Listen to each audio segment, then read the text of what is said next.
talk about conversion.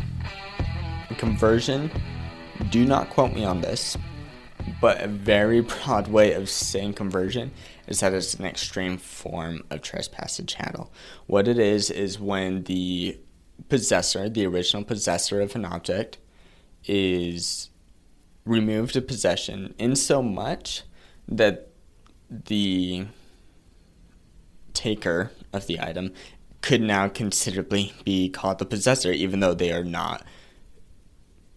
don't have a right to possess that object. So that's the difference. That's the original difference between conversion and trespass and chattel. Let's go over one example. This is Pearson v. Dodd. What happened here is that there was a senator who had documents, and a former employee snuck into the office, photocopied some files, put the files back. That's important. Put the files back, and then used those documents to publish must have been something incriminating against Dodd, who was the senator in this instance. The senator, he claimed that this was conversion, and the court disagreed. So there are certain things that the court considers when they determine whether or not there was conversion.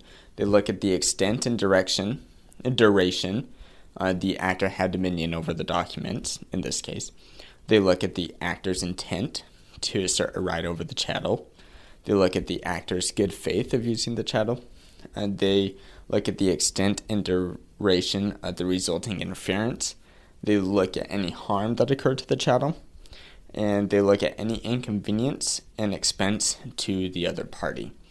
Here they say that this was not conversion. And the reason for that is because the senator was not dispossessed of use of the documents. They didn't even leave his possession, so to speak, because he still had access to them. Now, had they taken the documents and the senator noticed and they hadn't returned the documents, well, then that would be conversion because they were stealing it. Another way of getting conversion is if these documents had something of value. So these were just documents with words on it. Apparently, they had no monetary value. They weren't any plans to make commerce or anything like those, so there was no conversion able to actually occur. One example of conversion that could be much more simpler in everyday life is, say I've got an iPad and you take the iPad from me and then you give it right back. That's not conversion because you just give it right back. But it is conversion if you take the iPad from me and you were to scratch your initials into it. And even if you give it back, that would be conversion because there was some harm to it where you took some possession of the chattel. Ways that I could get the chattel back is specifically through either requesting the full value of the damages of the chattel.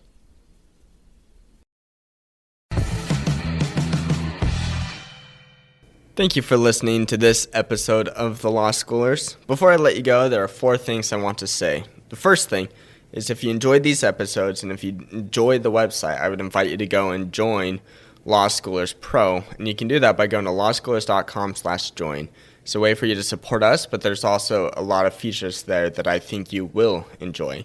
Second thing is that nearly all of our episodes are unedited. The only ones that aren't are pre-law materials, and the reason for that is so you can actually see the legal material in its raw form as I'm learning it as well. The third thing is that the information contained in these episodes are specifically only for educational purposes.